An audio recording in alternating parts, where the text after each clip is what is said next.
Hello, everybody. Greetings to all. Welcome to the Snooker Hall podcast. I'm Dan Murren. The Welsh Open 2025 is in the books. Huge congratulations to Mark Selby. Overall, it was a really good week of snooker. Really intriguing matches, lots of close matches, lots of big breaks, lots of giant killing as well. But the Jester came out on top and you know what, I'm going to use a verb here that I've heard used a few times recently by snooker pundits, and I don't think I've ever used it myself, but I'm going to use it here. The Jester came out on top to trouser the winner's pot of £100,000, an equal number of ranking points, which will help him no end, and the Ray Reardon Trophy. More on Mark Selby in a moment, though. I thought to begin with, we could take a look back at the early rounds of the Bet Victor Welsh Open.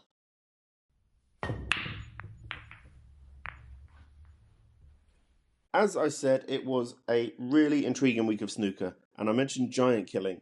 And I'll credit Nick Metcalf here, Nick admits that he borrowed the joke from someone else, but I heard it from Nick. So the joke is that the Welsh Open should have been called the Wide Open. That's not bad. I like it. But some big names went early. Before the round of 16, we lost defending champion Gary Wilson, reigning Masters champion Shaun Murphy. We lost Stuart Bingham, Mark Allen, a recent tournament winner. Kyron Wilson couldn't follow up on his win in Berlin. Barry Hawkins, the finalist in Berlin. Neil Robertson, Zhang Anda, Si Jiahui, who isn't enjoying a good run of results. More on him in a moment. World Championship runner-up Jack Jones, Chris Wakelin, he's been really consistent this season. Wu Yize, finalist at two other Home Nations events this season. The man who beat him in Scotland, Lei Pei Fan, he didn't even qualify for Wales. It potentially left the door open, or at least ajar, for a surprise winner. Now for the neutral, that's a good thing, that's a really good thing. The Home Nation Series events have thrown up some surprises this season. Okay, Kyron Wilson in Northern Ireland, that's not a surprise winner. But given the form, Neil Robertson, we have to say, was not amongst the favourites to win in Brentwood. And Lei Pei Fan, he was definitely more than just an outside bet in Edinburgh. He was actually a surprise winner. I like it. Maybe it's something to do with the short format in the early rounds. Some players, some pundits and fans will say that it's a lottery over a best of seven. But you know what? Tell that to Judd Trump. It doesn't seem to do him any harm. He has been dominant in best of seven matches for a few years now. It doesn't seem to have any impact on him. This joke about the Wide Open, once again, big credit to whoever came up with that. Unfortunately for fans of, new emerging stars of the sport, the final four were Luca Brissell, Mark Selby, Stephen Maguire and Ali Carter. 22 Triple Crown finals between them, 11 wins, 9 World Championship finals between them, 5 wins, and 3 of these players had already been crowned Welsh Open champion in their career. So it wasn't going to be a new star. But that's okay. Let's take a look. Ali Carter, he got a lot of stick for his reaction to Stephen Maguire's post-match comments. Stephen saw that Ali was getting agitated, what a surprise, during the match and remarked that Stephen himself should maybe change his behaviour. It might do him good. Now, this isn't a direct dig at Ali. He would have said that about anybody. It just happened to be Ali Carter on this occasion. Ali, though, as is his way, he took it personally. It's always about him. He's a really good player when he's on form, Ali Carter, but I've always found him unlikable. A very good friend of mine, who's a big snooker fan, he's a big fan of Ali Carter, and he would never actually call him Ali Carter, he calls him Captain Carter. And I don't understand it. I find him quite unlikable. I find him not I wouldn't say obnoxious, but he's I just don't get why people like him. He's a really good player, but I love his tenacity on the table, but he gets in his own head sometimes. We've all heard stories from other players saying that they know how to play him, they know how to get under his skin, One that stands out to me is a story that Neil Robertson told that during a match with Ali Carter, given the angle that Ali had from his seat, Neil pretended that he was out of position and he couldn't get through to the next ball that he was planning to pot. And he took a moment and then he pretended that he was lining up a safety shot, and then he just went and potted the ball anyway because he could see it. And Neil's explanation for this behaviour was that he knew it would wind Ali up. He knew it would get under Ali's skin and irk him. And you know what? I respect Neil for being honest about it. Sport is not just a technical game, sport is a mental game. And if you can unsettle your opponent by any means necessary, well, by any legal means necessary, then good for you. You know, some might call it the dark arts, but he knew that Ali is a combustible character, and that's a word that's been used by a very, very respected journalist recently. I agree with it. And that moment in the Masters a few years ago, I'm going to rant here a little bit. That moment in the Masters a few years ago in a match against John Higgins, Ali tried a super thin contact on the yellow. It was a bit of a safety battle, I think. I can't remember exactly. But Ali missed the ball and then had the cheek, when the referee called foul and a miss, Ali had the cheek to say, "I hit it," and openly argue with the ref mid-match. It's unacceptable behaviour. He undermined that referee, and I'm going to say it, had that been Paul Collier or Jan Verhaas, he would not have argued with them. The argument is one thing if he were correct, and he wasn't. He missed the yellow. He said he hit the ball, knowing it wasn't true. In that moment, my thought was, you just made the list. So yeah, I'm never sad to see Ali Carter lose a match. I respect his ability, but as a sportsman, nah, not for me. And before I forget, that point on CJW that I said I would make, I'll make it now. Since making the final of the Wuhan Open back in October, early October, I might say, CJW has only gone beyond the second round at the snooker shootout. And he made the third round there. Every other tournament since, it's been a first round or a second round exit. He lost 5-0 in qualifying for the World Open to Zach Surety. He's on a bad run. Okay, he's 8th on the 1 year list, which seems remarkable given how poor he's been. But a lot of that weight is being carried by the event in Saudi Arabia earlier in the season. Given his ranking, he's going to be in the Players Series. All three events, it would appear, unless there's a massive turnaround from other players slightly below him. And his overall ranking means, yeah, he'll likely be an automatic qualifier for the World Championship at the Crucible. But the fact is that he's just not looking as dangerous before. Maybe these rumours about him, which are swirling around, are impacting his performance. But the most important factor is that I picked him in my WST Fantasy 5, and he and Long Wang were really helping me early in the season, but they've both suffered a massive dip in results recently. Judd Trump, Sean Murphy, and Elliot Slessor are carrying me at the moment. And by the way, God, I'm ranting today. It's been a while since I got an update from WST on this Fantasy 5. Since the start of the season, I've received 2 updates. I mean, I thought we'd all get monthly updates. You know, if the campaign's not ready, don't launch it. It seems that WST have kind of forgotten about it. Maybe they'll send out an update soon. And speaking of campaigns, Neil Robertson, he had a good week.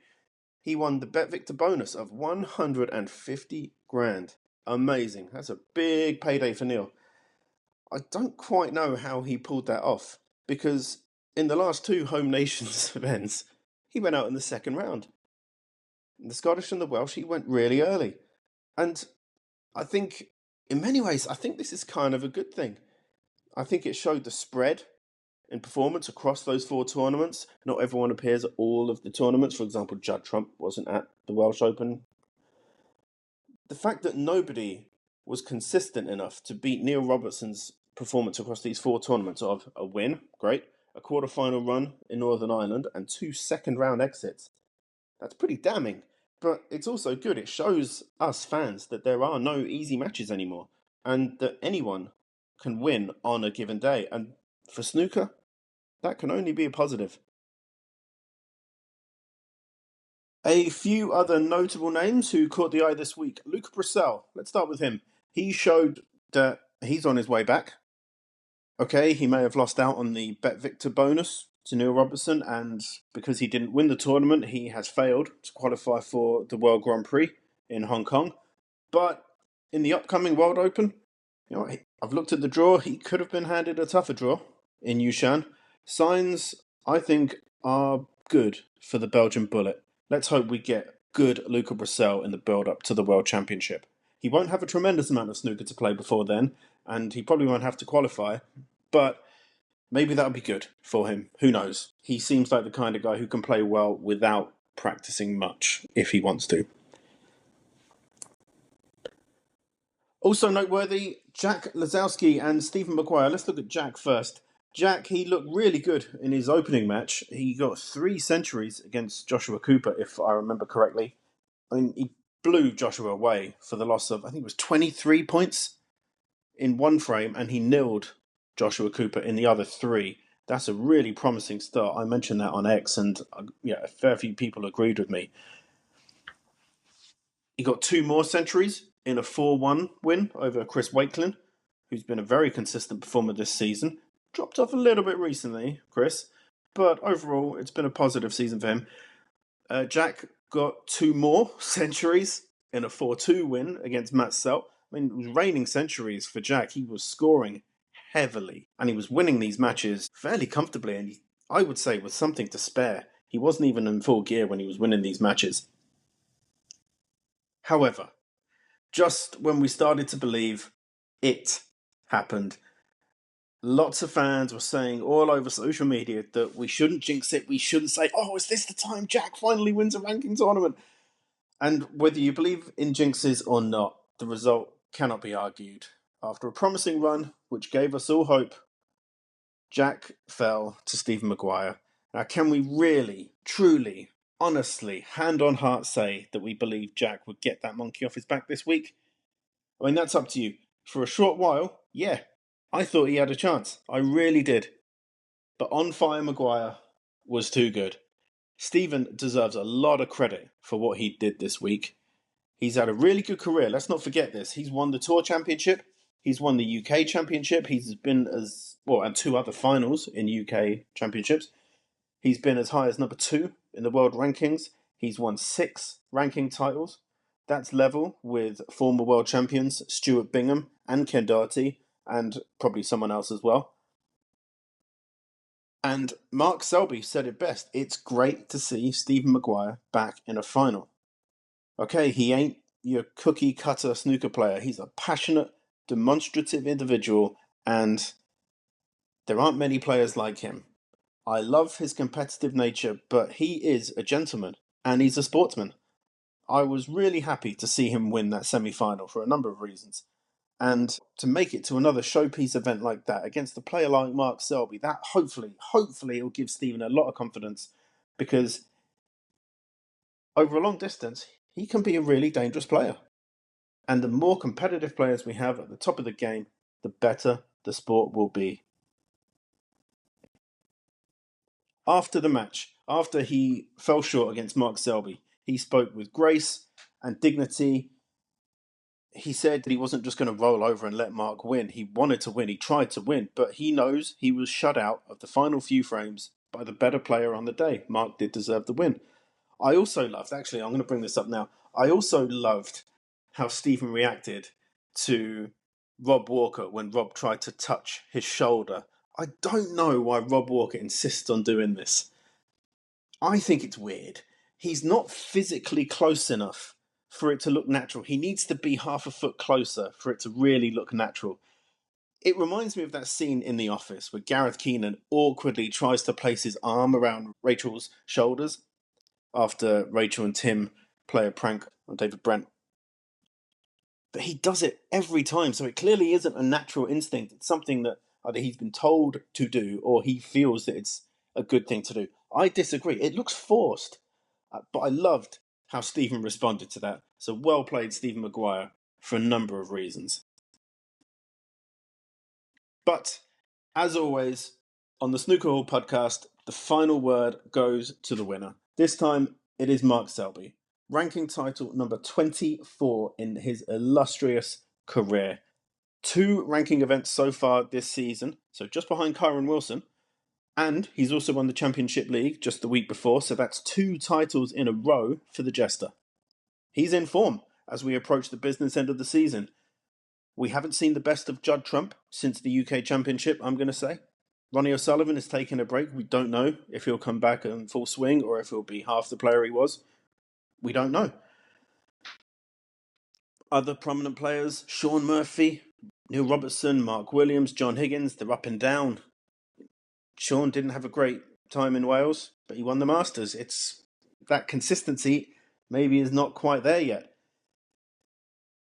I would say Kyron Wilson and Mark Allen are playing well at the moment, and you know what you're going to get from them. Okay, Mark Allen won that invitational event in Saudi Arabia. Kyron Wilson's had a great season. Recently won the German Masters finalist at the Masters at Alexandra Palace. 2 other ranking events. He's been the second best player of the season after Judd Trump. But Mark Allen's up there as well. And because of that, because Kyron's in the mix, Mark Allen's in the mix, you can never discount Judd Trump, of course. He may well be the favourite, and you can never, of course, discount Ronnie O'Sullivan.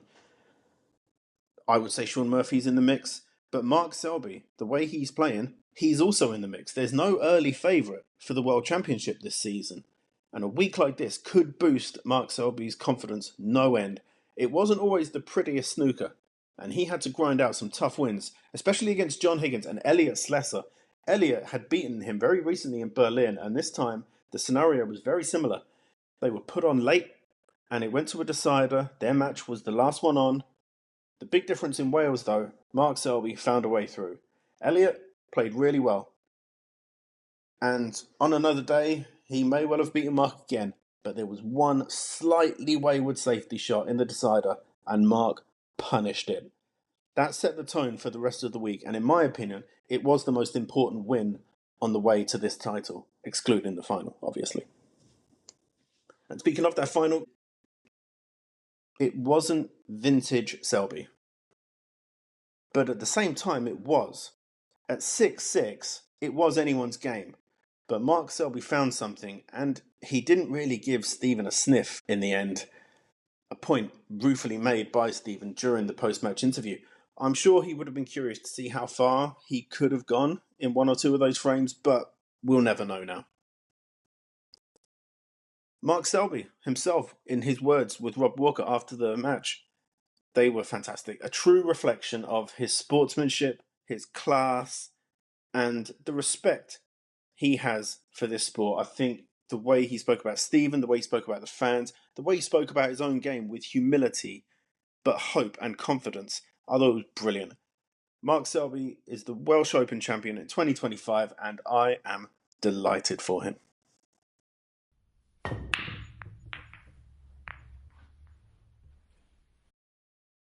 It is time to read some correspondence from the Snooker Hall community. First, James Barkley has written, "Hello, I listened to your review of the German Masters final and I wanted to chip in with my own thoughts. I was in Berlin for the German Masters Friday and Sunday. I was hoping to bump into you on the Sunday, but I didn't see you. You're right about the Tempodrome. It's a top-level venue for snooker. In a city like Berlin, with a lineup of players to die for, it was a delight to be there. The final was potentially the best match I have ever seen live in person, but it was a long day. I thought the concessions options were limited. The line at the food truck outside the front doors was ridiculous, and in the cold, I couldn't wait that long. What impressed me most was the atmosphere in the arena. The fans behaved so well. A few cries of encouragement for both players, but everything felt under control. Kyron's entrance for the evening session on the Sunday was a bit corny, but I didn't mind it really. At least he tried something to get people excited. Anyway, I enjoyed it so much that I have promised myself that I'll be heading back again next year. I love Berlin and I love snooker, so it's the perfect combination. Thanks for the podcast, James." Well, James, it sounds like you had a blast, and I can understand why. It was a great final. Both players pushed each other more and more and more. It was fantastic sportsmanship, fantastic competition. I agree with your point, actually, on the food options. Limited is fair. It wasn't bad, but it wasn't great. The buffet they put on after the first session was, in my opinion, mediocre. No drinks included in that, by the way, just food. And well, on a personal note, some may know this, some may not, I have a phobia of sauce. So all I could eat was the bread. And I thought it was just another example of how people like me, salsaphobic or saucephobic, are ignored and underserved by everyday society. Now, some of you may be thinking, well, big deal, just have a bit of sauce on your food, but it's not that easy. Some people choose to be vegetarian, some people have allergies, some people have preferences, some people have religious reasons why they can't eat certain foods. For me, I have a phobia of sauce, and I felt ignored by the food offering. My wife ate some of the buffet food, and she said it was food. She didn't say it was particularly tasty. It wasn't very good in flavour. It was just, but it kept her going for a little while. Whatever. Anyway, after that, my wife was still hungry, so she and I went to a local place and got a Berliner Doner. Really tasty, well worth the 10-minute walk. I would recommend that to anyone if there's a big gap between two sessions. 10-minute walk to get a decent bit of what we might say is traditional German food, then I say you should go for it. Your point about Berlin. Yeah, it's a fantastic city break destination. A wonderful city. It's well served by a wide range of European airlines. You can usually find some good deals to Berlin, and it's definitely worth a weekend. Cheaper than many other capital cities in Europe, too, I would say. Very interesting history there. Okay, a good deal of it is not very nice history, as we all know, but the way in which that is handled in contemporary society in Berlin, from what I could see as an outsider to the city, is very respectful. I highly recommend a walking tour around Berlin to learn more about the significance of the architecture in the city, and my visit to the memorial to the murdered Jews of Europe was, yeah, it hits hard. As a weekend of learning about culture, learning about society, learning about history, there aren't many places better than Berlin. I'll say that. Brian McGovern has got in touch. Good morning, Dan. I noticed that they are using the BBC on-screen graphics, which I haven't seen being used in the Welsh Open before. As I noticed, BBC are now the host broadcaster. In the case of other tournaments, like the German Masters, they use the red graphics, which are quite small, which is unhelpful for visually impaired viewers. I would love to see WST address this. I would be interested in hearing your thoughts on this. Great podcast as ever, and good to hear you enjoyed the German Masters. Best wishes. Brian, thank you for your email. I saw this, and if I'm completely honest with you, it didn't even register with me. And then suddenly it was, oh yeah, I'd noticed it. Now, BBC production value for snooker has always been very, very good. Excellent, even we might say. So to see those graphics on my TV when I'm watching, yeah, I'm not going to complain. You know, I never like to complain. Everyone knows that.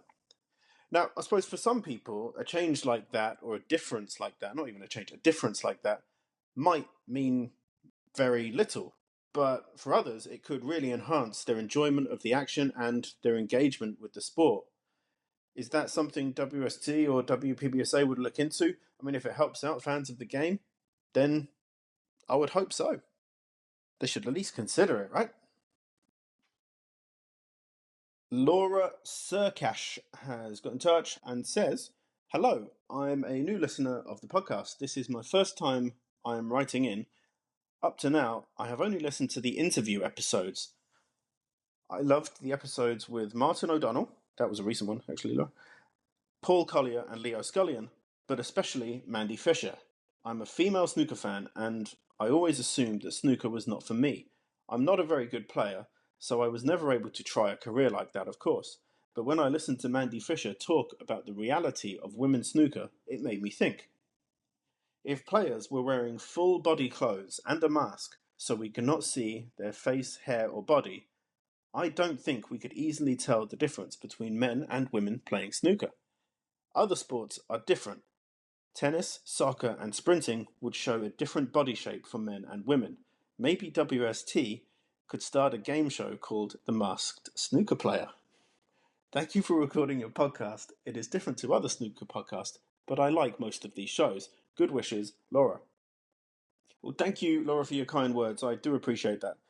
And Mandy Fisher was a wonderful guest, very generous with her time, and she was open and honest regarding some of the difficulties facing the women's snooker tour. I would recommend to any snooker fan that they go back and listen to that episode for Mandy's contribution, not mine. I definitely learned several key factors of the women's game by speaking with Mandy. And yeah, she's a really nice lady and she's good for the sport. She's been there, she's done it, she understands what is required to be good at the sport, and she's highly respected in that field. There's no one better to learn from. The Masked Snooker Player. The Masked Cueist, maybe? Not a bad idea, Laura, actually. And you might be right. I've never really considered the physical stances of male and female players. Are they different, even slightly? I mean, physically and biologically, yes, men and women are different. So it stands to reason that there may be a slight change in body position based on where a woman might have this benefit or a man might have this benefit. Yeah, I'd never really considered that. As I've said before, I don't think physical strength is a very big advantage at all in snooker. Technique is the way forward. Would people know the difference? Well, there's only one way to find out. Maybe someone will arrange it someday. Good idea, Laura. Thanks for writing in.